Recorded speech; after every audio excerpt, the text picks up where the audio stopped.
अस्सलाम वालेकुम। आज बलूचिस्तान की कहानी में हम एक और चैप्टर का आगाज़ करते हुए हमारे साथ आज सोशल वेलफेयर डिपार्टमेंट से सेक्रेटरी इमरान खान साहब बैठे हुए हैं। उनका नाम ही इतना वज़नदार है, अब डिपार्टमेंट कितना वज़नदार है और डिपार्टमेंट कर क्या रहा है बलूचिस्तान की वेलफेयर के लिए, इसके बारे में हम सर से ख़ुद जानना चाहेंगे। सबसे पहले हम सर से पूछेंगे कि वो इस डिपार्टमेंट में बलूचिस्तान में इतने अरसे से सर्विस कर रहे हैं, ये डिपार्टमेंट बाकी डिपार्टमेंट से डिफरेंट कैसे है और पीछे का जितना आपका एक्सपीरियंस रहा है इतने अरसे बलूचिस्तान में, उस एक्सपीरियंस को लेकर आप यहाँ आए तो आप किस माइंडसेट के साथ यहाँ आए? सेकंड, बहुत बहुत शुक्रिया। पहले तो मैं आपका शुक्रगुजार हूँ कि आपने मुझे बुलाया कि इस पे क्या है मैं अपने डिपार्टमेंट की परफॉर्मेंस के हवाले से थोड़ा सा आपको बता सकूँ। डिपार्टमेंट तो बहुत सारे हैं, आपको पता है 34 35 या 40 के करीब डिपार्टमेंट्स हैं।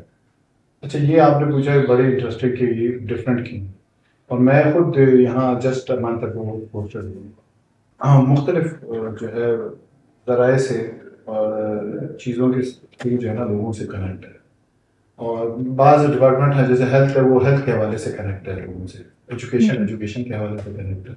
लेकिन हमारे यहाँ बड़ी डाइवर्स किस्म की सर्विसेज प्रोवाइड कर रहा है, और ख़ासतौर उन लोगों के लिए जो थोड़े से vulnerable segment of the society है, जिसमें ख़ास तौर पे बच्चे जो मिसयूज़ होते हैं, यूज़ होते हैं, उसकी चाइल्ड प्रोटेक्शन का यूनिट है हमारे पास। इसके अलावा वुमेन है जो ख़ास तौर पर ऐसी वुमेन जो हरासमेंट का शिकार है या अपने वायलेंस का शिकार है, डोमेस्टिक वायलेंस का शिकार है, उनकी प्रोटेक्शन, उनकी जो है कस्टडी मेरे पास होती है, उनको हम सर्विसेज प्रोवाइड करते हैं। तरीके से लीगल सर्विसेज भी होती हैं, उसमें सोशल सर्विसेज भी होती हैं, उसमें इकोनॉमिक एक्टिविटीज़ भी होती हैं, कोई स्किल्स वगैरह भी उनको सिखाते हैं। इसके अलावा जो सीनियर सिटीजन्स हैं उनके हवाले से भी हमारे पास जो है फैसिलिटीज़ अवेलेबल है। इसके अलावा ख़वातीन जो वर्किंग वूमेन है ख़ास तौर पे, उनके लिए हमने वर्किंग हॉस्टल्स प्लान किए हैं, बेबी डे केयर्स हैं हमारे पास जो अपने बच्चों को वक्त मेरी आपको बताऊं कि हमारी एडिशनल सेक्रेटरी हैं जो इसी डिपार्टमेंट में, उनके 3 बच्चे हैं माशाल्लाह, छोटे बच्चे, तो वो हमारे ही बेबी डे केयर में आती हैं। तो ये है कि हम अपने ही हमारे मुलाज़मीन भी उससे फ़ायदा उठाते हैं, तो आम पब्लिक के लिए ये। अच्छा, इसके अलावा बहुत सारे जो ऐसे सेगमेंट हैं सोसाइटी के जो मुख्तलिफ चीज़ों में इन्वॉल्व हो गए हैं, जैसे नशे में इन्वॉल्व हो गए हैं, उनके डिटॉक्सिफिकेशन सेंटर्स हैं हमारे पास, रिहेबिलिटेशन सेंटर्स हैं जिसमें फ्री ऑफ कॉस्ट जो है हम उनको सर्विस प्रोवाइड करते हैं मुख्तलिफ। तो ये और बहुत सारे जो डिसेबल हैं, किसी तरीके से भी डिसेबल हैं, चाहे वो ब्लाइंड हैं, चाहे वो किसी के हाथ नहीं है या पाँव नहीं है या टांग नहीं है, उनको हम आर्टिफिशियली जो है वो ये प्रोवाइड भी कर रहे हैं, और फिर उनकी साइकोलॉजिकल और जो है वो ट्रीटमेंट भी हो रही है। इसके अलावा बच्चे हैं जो माजूर हैं, उनकी एजुकेशन के सिलसिले में पूरे कॉम्प्लेक्सेस हैं जिसमें ब्लाइंड को ब्रेल के सिस्टम एजुकेट कर रहे हैं। फिर अभी इनका हमने स्कूल से बढ़ के कॉलेज भी बना दिया है, जिसमें कुछ स्टूडेंट्स कॉलेज लेवल के लिए, जिसमें खास तौर पर डेफ एंड डम्ब बच्चे जो बोल भी नहीं सकते हैं और सुन भी नहीं सकते, उनके लिए है। इसमें जो है इसके अलावा जो भी आपको पता है सोसाइटी में लोग काम कर रहे हैं, खासतौर पर सिविल सोसाइटीज इस पे काम कर रही हैं, उनको भी हम फैसिलिटेट कर रहे हैं। ये तो ओवरऑल एक इंट्रोडक्शन है आपके डिपार्टमेंट। अब हमने जो है जिलों की सतह पे और जिलों से नीचे जाके भी हमने जो है ना काफ़ी हमारा तो नेटवर्क होने की वजह से जो है अब लोगों में थोड़ी सी आगाही पैदा हो रही है सोशल वेलफेयर डिपार्टमेंट का क्या। इसके अलावा मैं आपको एक अहम बात जो बताऊं, कुछ अर्से से ये 2 साल इस गवर्नमेंट से जो गवर्नमेंट आई है, इसने ये एक एंडोमेंट फंड शुरू किया, और एंडोमेंट फंड का मकसद ये है, और उसमें तकरीबन इस वक्त 6 बिलियन रुपीज़ है, जिसके इंटरेस्ट से हम जो है बीमारियों का जो फैटल किस्म की बीमारियाँ आम लोगों को जिनके अखराजात बहुत बड़े होते हैं, और जो एक आम आदमी, क्या मैं बताऊँ, आप मिडिल क्लास आदमी भी उसको अफोर्ड नहीं कर सकता, पुअर कर ही नहीं सकता। मिडिल क्लास भी अगर वो ऐसी बीमारी आ जाए तो उसकी कमर टूट जाती है और वो इकोनॉमिकली नहीं कर पाता। तो उन लोगों को हम जो है फ्री ऑफ कॉस्ट जो है ना पाकिस्तान के जो भी जो आप सब वेल रिप्यूटेड किस्म के हॉस्पिटल उसमें हम ये जो है ना फैसिलिटी प्रोवाइड कर रहे हैं, जिसमें कैंसर के मरीज हैं, जिसमें आपको पता है हार्ट के जो पेशेंट्स हैं, इसके अलावा किडनी ट्रांसप्लांट, लिवर ट्रांसप्लांट, ऐसी बीमारियां हैं जिनके पे बहुत बड़ा खर्चा है। बिल्कुल। और ये एक ऐसा सिंबल और ये ऐसा ऐसी मतलब सर्विस बन गई है जिसको लोग कोट कर रहे हैं। तो इसमें एक चीज़ मतलब आपने काफ़ी इलेबोरेट करके सोशल वेलफेयर डिपार्टमेंट, अगर वाकई जो आप कह रहे हैं इतना कुछ हो रहा है, बलूचिस्तान के लेवल में इतनी महरूमी है, इतनी गुर्बत है, इतना बुरा हाल है लोगों का, थोड़ी सी मतलब कोयटा शहर की सिर्फ हम बात करें, कोयटा शहर से जैसे ही निकलते हैं आपको गरीबी और ये सारी चीज़ें आपको नज़र आने लगती होती हैं। हम सिर्फ शहर के अंदर, चूँकि हम कुछ लोग हैं, चंद लोग हैं, एक दूसरे को जानते हैं, हमें पता है कि हमारे आसपास बहुत सारी चीज़ें ओके हैं, सब कुछ परफेक्ट है, ठीक है। आपको सोशल वेलफेयर डिपार्टमेंट का एक बड़ा अच्छा यहाँ हज़ारगंजी की तरफ वो एक डिपार्टमेंट पूरा आप लोगों ने वहाँ सेट किया, वहाँ स्कूल्स हैं, वो सारी चीज़ें नज़र आती हैं। लेकिन ओवरऑल बलूचिस्तान में फिर क्यों सोशल वेलफेयर डिपार्टमेंट ये सारी चीज़ें एक्सटेंड नहीं कर पाया या उस तरह से काम नहीं कर पाया? इसमें कोई वजह है? दुरुस्त है। एक तो जो बहुत सारी वजूहत है इसकी, लेकिन जो देखें ये ऐसा काम है जो मैं अपने ऑफिसर्स को कहता हूँ कि ये काम आपका सैलरी से या ड्यूटी से रिलेटेड नहीं है। अगर आप ये समझेंगे इसको ड्यूटी समझ के करेंगे ना, फिर आप कोई काम नहीं कर सकते। ये काम है सोशल वर्क, यानी आपको सोसाइटी का दर्द है और आप उसके लिए करना चाहते हैं, एक मिशनरी। हाँ, एग्जैक्टली। अगर आप ये जिसमें है समझ ले जर्म्स हैं, ये वाले जर्म्स, वो तो बंदा इसको उठा के ले जाएगा। जो इसको सिर्फ ड्यूटी समझता है, जो इसको समझता है कि सिर्फ मेरा काम है और मैं 9 से 4 आऊँ और फिर घर चला जाऊँ, वो इसमें फिट इन नहीं आता है। ये माइंडसेट को तोड़ने की जरूरत है हमारे यहाँ। और इसमें एक आध जगह हम कामयाब भी हुए हैं, जिसकी मैं खास तौर पर एग्जाम्पल कोट करूँगा। जो नसीराबाद के हमारे डिविजनल डायरेक्टर है, जिनका नाम है सलीम, इनको मैं अभी विजिट करके भी आया हूँ, उनके इलाके का, उधर मैंने एक डिटॉक्स सेंटर को इनॉग्रेट भी किया। मतलब वो बंदा जो है वो आउट ऑफ द वे जाकर अपने हर तरीके से out of the box thinking भी है उसकी, आउट ऑफ द वे जाके भी वो लोगों के काम कर रहा है। फ्लड आया वहाँ, उसने बहुत ज़्यादा डिलीवर किया वहाँ, और उनके ऑफिसेज आप जाके देखेंगे हर वक्त फंक्शनल है, हर वक्त वो बैठे हुए हैं, नज़र आएंगे। उनके नीचे जितने डिस्ट्रिक्ट्स हैं उनके ऑफिसर्स आपको नज़र आएंगे। तो वो बंदा ऐसा है, आप अगर आप जाएंगे, अगर आप रात में कभी उसको फ़ोन करें तो वो अवेलेबल होगा, रात 8 बजे भी होगा। उसके इलाके के लोगों को अगर आप पूछें कि सोशल वेलफेयर में कौन है, वो उनका नाम नहीं है। उसी वजह जो है और अहम है बड़ी, वो भी जो फंडिंग इश्यूज हैं। बहुत सारे कोटा की हद तक तो जो हमारे पास सेंटर्स हैं उसको कुछ न कुछ फंडिंग हो जाती है, उसमें HR भी हमारे पास अवेलेबल होता है। लेकिन जो साइड में जितने हमने बनाए हुए हैं सेंटर्स और टेक्निकल सेंटर्स हैं, उसमें वुमेन दारुल अमान भी है और दूसरे सेंटर है, उनकी ना हमें प्रॉपर फंडिंग है और ना हमें जो है वो प्रॉपर स्टाफ मिल रही है। तो वो फंक्शनल करना फिर उनको बहुत एक मुश्किल काम है। और मैं अक्सर अपने ऑफिसर को कहता हूँ कि फिलैंथ्रोपिस्ट को अपने इलाके से उनको जमा करें, क्योंकि ये सोसाइटी की एज ए होल रिस्पॉन्सिबिलिटी है। ये गवर्नमेंट नहीं कर सकती, की कोशिश करे जब तक फिलैंथ्रोपिस्ट चिप इन नहीं होंगे इसमें, तो और सोसाइटी को इस बात का एहसास भी होगा कि वाकई ये हमारे ही कुछ कर रहे हैं, इनके लिए कुछ कर रहे हैं। और जब हम कुछ करके दिखाएंगे तो लोग उन पर ट्रस्ट करना शुरू करेंगे। तो जो लोग हैं, जो ऑफिसर्स हैं, फंडिंग के इश्यूज भी आ गए मेरे पास, तो ये अभी एक नई रूप उठने की कोशिश कर रहे हैं हम इसमें। और मैं खुद पर्सनली लोगों के जो है ना जिलों में और डिवीजन में खुद विजिट कर रहा हूँ। अभी मेरा पहला विजिट ये नसीराबाद का हुआ है कि मुझे जस्ट तो मैं चाह रहा हूँ कि खुद जाके लोगों को वहाँ मोटिवेट करूँ, उनको आइडियाज दूँ उनके किस तरीके से आप जो है ना इसको आगे लेके चलें। अगर गवर्नमेंट की फंडिंग लिमिटेड है, आपको पता है फाइनेंशियल कॉन्स्टेंट भी ज़्यादा है, तो रिसोर्सेज का गवर्नमेंट से हासिल करना ये बड़ा मुश्किल काम है। इसके निस्बत ये है कि अगर लोगों को में ये एहसास हो जाए वहाँ के जो वेल्दी लोग हैं, जो वेल ऑफ किस्म के लोग हैं, जो मुखैर हजरात हैं, जो देना भी चाहते हैं। और हमारे आपको पता है सोसाइटी में इस तरह के लोग बहुत हैं, बिल्कुल ऐसे हैं। उनको सेंसिटाइज करने की जरूरत है, उनको बताने की और उनको दिखाने की जरूरत है। तो वो जो जब काम देखेंगे तो वो जरूर मेरा ख्याल है इसमें मदद करेगा। तो इसमें फिर एक चीज़ आ जाती है ना, मतलब गवर्नमेंट को लेके लोगों के अंदर वो ट्रस्ट नहीं है। मतलब जब ज़कात की भी बात आती है या पैसे देने की बात आती है, किसी की हेल्प करने की बात आती है, गवर्नमेंट पे लोग ट्रस्ट क्यों नहीं कर सकते? सोशल वेलफेयर डिपार्टमेंट इस टाइम बहुत सारा काम कर रहा है, जैसे आपने बताया, जितना एलैबोरेट किया। लेकिन जब खुद अपने जेब से किसी को पैसे दे के किसी की मदद करने की बारी आती है, वो पर्सनली खुद हर कोई करने को तैयार, किसी एनजीओ के थ्रू करा लेगा, किसी यूएन के थ्रू करा लेगा, इंटरनेशनल डोनर्स के थ्रू सारी चीज़ें हो सकती हैं। गवर्नमेंट वो ट्रस्ट क्यों नहीं बिल्ड कर पा रहा? स्पेशली सोशल वेलफेयर डिपार्टमेंट वो क्यों नहीं कर पा रहा? वो ये वैसे तो सारी गवर्नमेंट का ही डायलेमा है, चाहे नेशनल लेवल पे है चाहे प्रोविंशियल लेवल पे है। बिल्कुल, क्योंकि जो लोगों का ट्रस्ट है वो डिसकनेक्ट है और लोगों में ये परसेप्शन है और कुछ हद तक सही भी है परसेप्शन, कुछ हद तक सही भी है कि जिस तरह से सर्विस डिलीवरी होनी चाहिए वो नहीं हुई।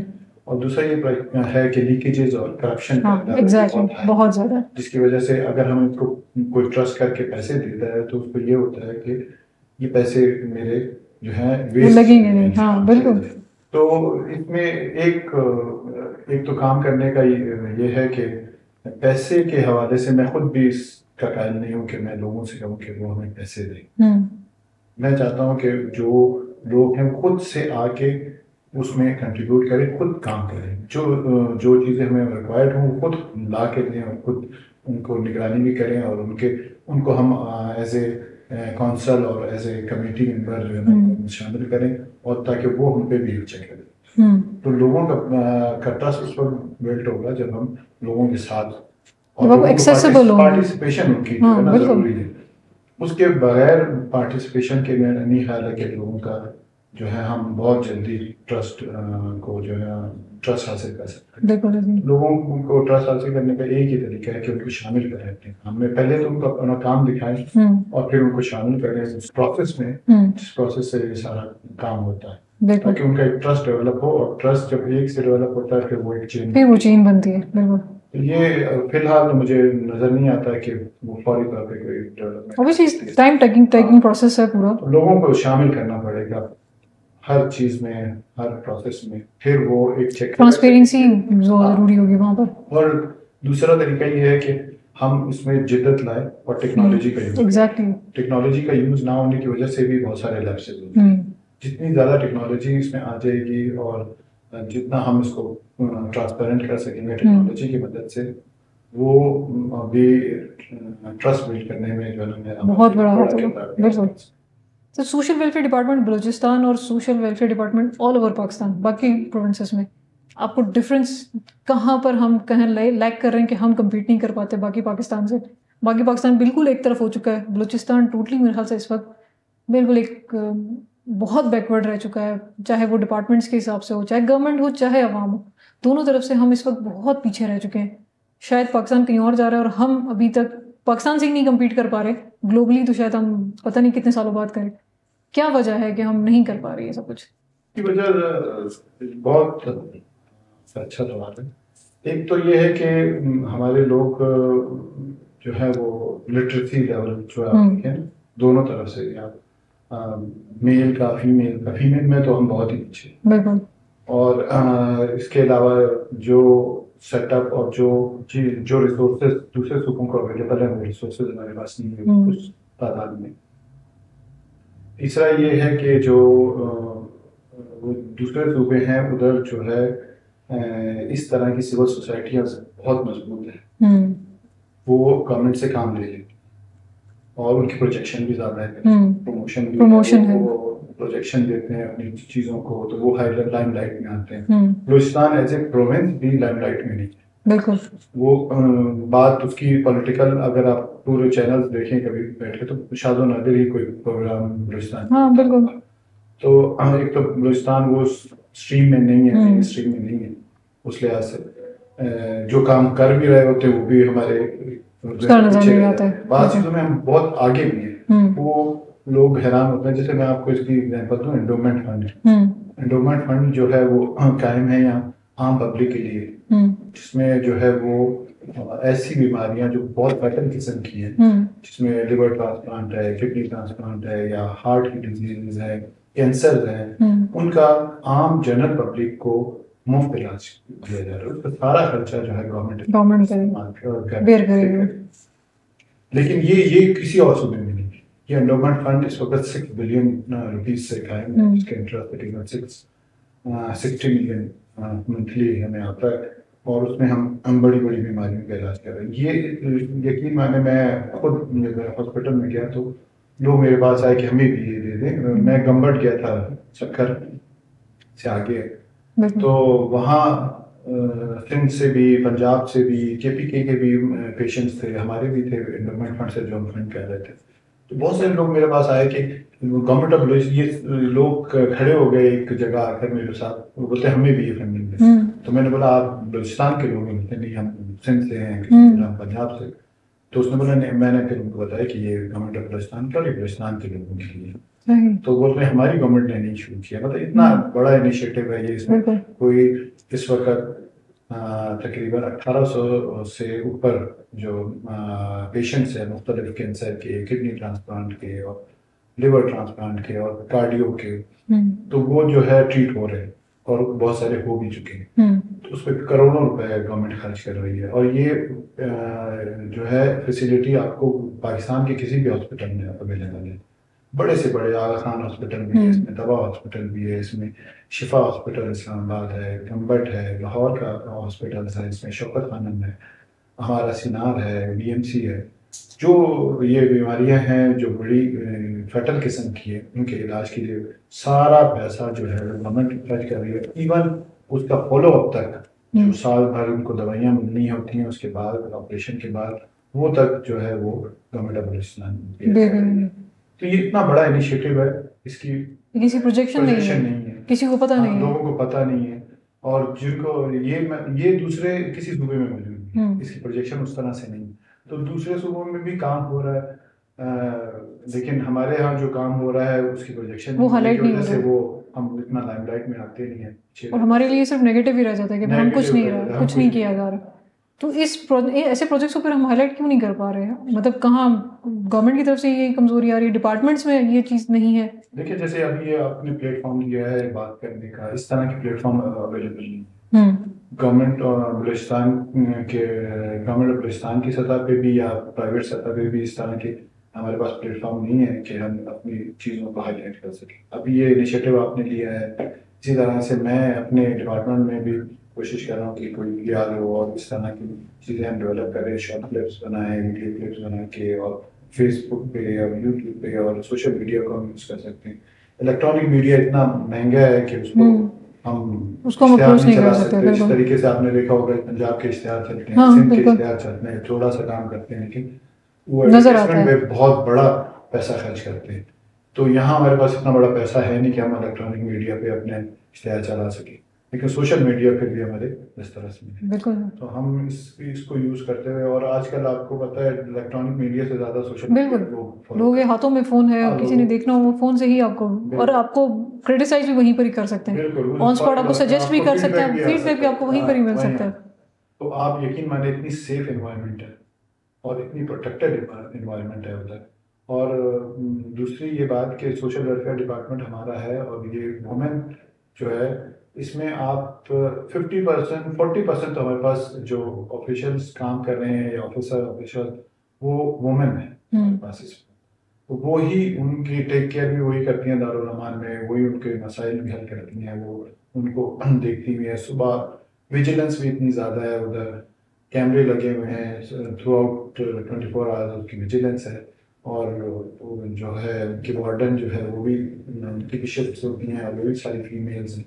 तो आप अगर खुद से विजिट करेंगे तो आपका परसेप्शन जो है ना चेंज हो जाएगा। या फिर ऐसे प्लेटफॉर्म जैसे अभी मैं बात कर रहा हूँ, तो ये लोगों तक बात पहुंचेगी बिल्कुल, तो लोगों को पता चलेगा दारुल अमान हो क्या है। एग्जैक्टली वो ऐसी चीज़ नहीं है खुदा ना खास्ता जहाँ लोग जाएंगे और वो खौफ है, हाँ, कि मतलब कि कुछ एक नेगेटिव वो बना हुआ है ना, कि इमेज बना हुआ है। देखिए हमारी सोसाइटी का इमेज भी तो इतना खराब है। सोसाइटी, ये सोसाइटी की ही से ही वुमेन हमारे पास आ रही है, बिल्कुल ऐसी है, जिनको घरों में तहफ़्फ़ुज़ मौजूद नहीं मिल रहा है, या अपने कोई ऐसा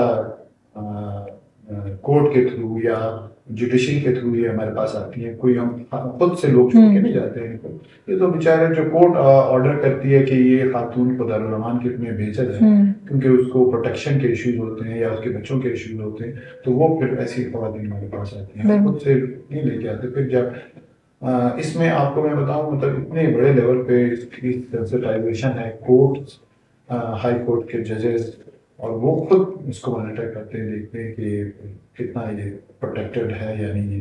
तो इसमें कोई लैब्स नहीं है, वो बहुत सिक्योर जगह है। इसके अलावा वुमेन की देखें आप,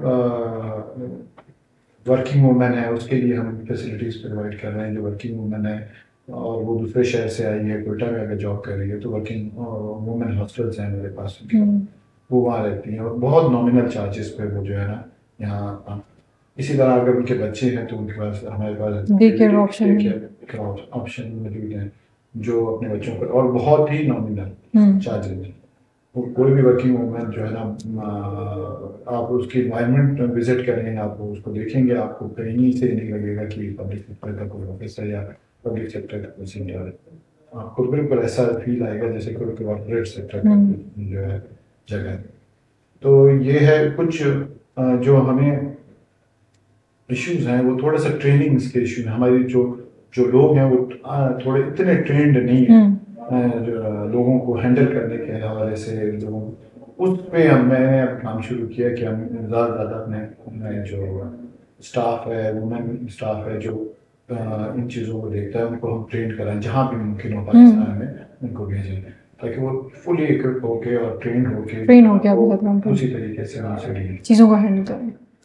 सर मुझको अब कंक्लूड करेंगे, आपके पास एक इंतहाई सेंसिटिव, एक माशरे का सबसे सेंसिटिव पार्ट मेरे ख्याल से इस टाइम आप संभाल रहे हैं। जब सोशल वेलफेयर की हम बात करते हैं, सबसे सेंसिटिव वल्नरेबल सोसाइटी में जो पार्ट्स हैं उनको इस वक्त आप देख रहे हैं, लेकिन फिर भी इसकी आपने जैसे खुद ही क्लियर किया कि इसकी प्रोजेक्शन नहीं है।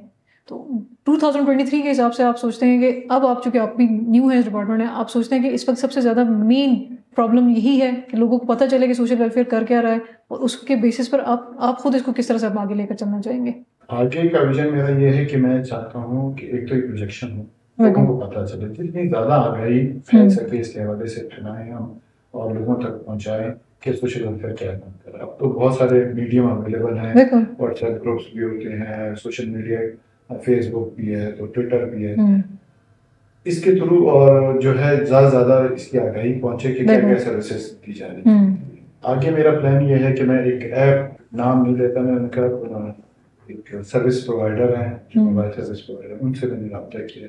मैं चाह रहा हूँ कि एक ऐप डेवलप करें और ऐप डेवलप करके जितनी भी सर्विसेज हैं हमारी सारी की सारी उसमें एड्रेस डाउन हो जाए, और जो भी एक्सेस लेना चाहे, अगर उसके घर में कोई डिसेबल है और उसको पता नहीं है कि उसको कहाँ लेना है और उसकी एजुकेशन के क्या जो है फैसिलिटीज हमारे शहर में मुहैया है, वो सारी की सारी एक क्लिक पे, और वो आजकल मोबाइल आपको पता है हर किसी के हाथ में। तो ये एक ऐप ऐसा डेवलप हो जाए जिसमें तमाम सर्विसेज मिल जाए कि हमारी क्या क्या सर्विसेज प्रोवाइड कर रहे हैं और कहाँ कौन से सेंटर्स हैं हमारे, कौन से सर्विसेज प्रोवाइड कर रहे हैं। उसको एक तो ये आसानी हो कि उसे ऐप डाउनलोड कर ले और फिर जहाँ उसको जहाँ जिसकी हेल्प हो सके होगा, जो उसको जरूरत है उसके मुताबिक फैसला कर सकता है कि किसको अगर उसको जो भी फैसिलिटी चाहिए तो वो हम प्रोवाइड करें।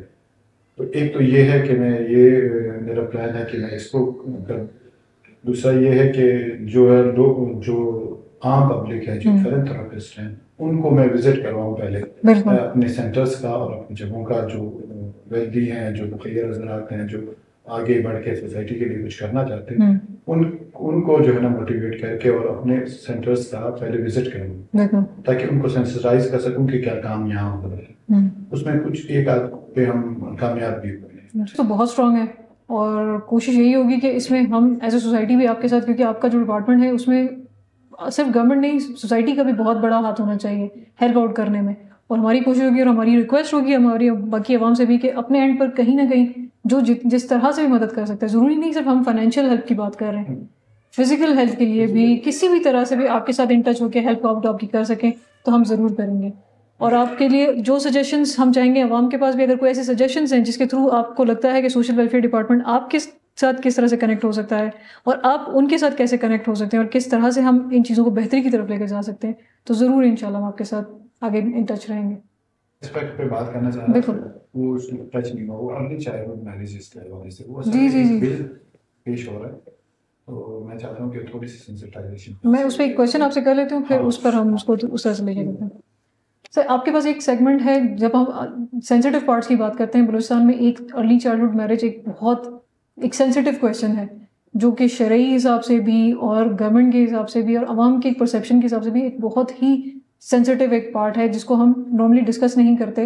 अब उस पर जब डिस्कशन आ रही है तो लोग इसको किस तरह से परसीव करें और आपका डिपार्टमेंट उसमें क्या कर रहा है? अर्ली चाइल्डहुड मैरिजेस के हवाले से आपको बताऊँ, मैं तीनों सूबों में हमारे एक्ट पास हो चुके हैं। सिर्फ हमारा सूबा रह गया जिसमें ये एक्ट पास नहीं हुआ अर्ली चाइल्डहुड मैरिज का। इसमें एज जो है मिनिमम एज हमने 18 ईयर्स रखी है चाइल्ड के लिए, मेल और फीमेल दोनों के लिए। मैरिज की एज 18 ईयर होनी चाहिए। जैसे आपको पता है, आपको CNIC बनाना हो, पासपोर्ट बनाना हो, या आप अडल्ट एज 18 ही है, बिल्कुल वोट डालना हो तो आपके लिए अडल्ट है। बस इसमें हमने अपना ड्राफ्ट बिल पूरी कंसल्टेशन के साथ तमाम सिविल सोसाइटीज़ की मदद से हमने तैयार किया है और एक दो दफ़ा ये कैबिनेट में पेश किया हुआ है। और मैं होप कर रहा हूँ कुछ ऑब्जेक्शंस थे, कुछ रिजर्वेशंस थी लोगों की, वो भी हमने उसमें कैटर फॉर कर ली है अब जो हमने ड्राफ्ट किया है। तो मैं चाहता हूँ कि ये जो है बड़ा सेंसिटिव इशू है। इसमें आप अगर देखें तो हेल्थ के इशूज ऐसे खास तौर पर फीमेल के साथ बहुत ज़्यादा हो जाते हैं और इसका नंबर भी अवेलेबल नहीं है क्योंकि अनफॉर्चुनेटली हम जब हॉस्पिटल्स में हम जब ये डेटा लेना चाहते हैं तो अक्सर वो एज का जो कॉलम होता है वो खाली होता है, तो उस पर एज भरी नहीं जाती है। तो एक तो ये इस फैक्ट को मानना पड़ेगा कि ये एग्जिस्ट करता है और तमाम सूबों ने ये कर लिया है, तो हमें भी इसको अपने अवाम की तरफ से तो मुझे लगता है कि कोई इशू नहीं है इतना।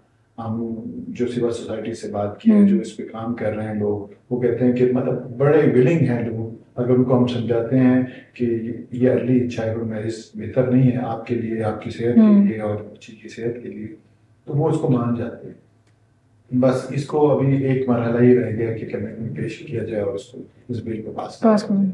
तो इसके लिए इंशाल्लाह हम अपना ड्राफ्ट बिल हमारा तैयार है और जो कमिंग कैबिनेट है इंशाल्लाह उसमें प्लेस करेंगे और ये सूबे में भी तमाम सूबों की तरह हम ये चाइल्डहुड मैरिज तो इसमें सर पॉलिटिकल सपोर्ट कितनी है इस बिल को लेकर? आपको लगता है कि पॉलिटिकल सपोर्ट की जरूरत है इसमें पॉलिटिकली कोई? हाँ, क्योंकि मुझे लग रहा है कि पॉलिटिकल सपोर्ट इसमें थोड़ी कम ही है। सबका एक माइंडसेट थोड़ा सा चेंज है, माइंडसेट है, चेंज है। ज़ाहिर बात है उन पे वर्किंग करने की जरूरत है, उनको समझाने की जरूरत है। खास तौर पे मैं रिक्वेस्ट करूंगा अपनी फीमेल पार्लियामेंटेरियंस कि वो इसको सेंसिटाइज करें अपने साथियों के साथ और उनको इसकी अफादियत का बताएं ताकि और इसको पास कराने में हम ये पैगाम मैं अपने पार्लियामेंटेरियन को भी देना चाहता हूँ और तमाम आवाम को जो ये है कि हम एक अच्छी नेशन उस वक्त प्रोड्यूस कर सकते हैं कि जब हम हेल्दी नेशन होंगे, हेल्थ पर ज़्यादा काम होगा तो ही हम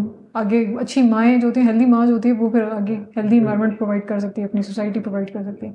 थैंक यू सर, आपका बहुत बहुत शुक्रिया, आपने अपने टाइम दिया और स्पेशली सोशल वेलफेयर डिपार्टमेंट को लेकर आज बहुत सारी चीज़ें हमें भी क्लियर हुई। मेरे नहीं ख्याल के बलूचिस्तान के आवाम को पता भी था कि सोशल वेलफेयर डिपार्टमेंट में कुछ होता है, क्या होता है, आखिर डिपार्टमेंट कर क्या रहा है। आज बहुत सारी चीज़ें हमारी तरफ से भी क्लियर हुई। अब हम चाहेंगे कि जो आवाम की तरफ से क्वेश्चंस आएंगे वो क्वेश्चंस हम आपको नेक्स्ट टाइम में ज़रूर कन्वे करेंगे ताकि वो उनके जहन में जो मिसअंडरस्टैंडिंग्स हैं या मिसकम्युनिकेशन है एक तरह का, वो आपसे ज़रूर हम पूछेंगे इंशाल्लाह। Thank you sir. बहुत शुक्रिया।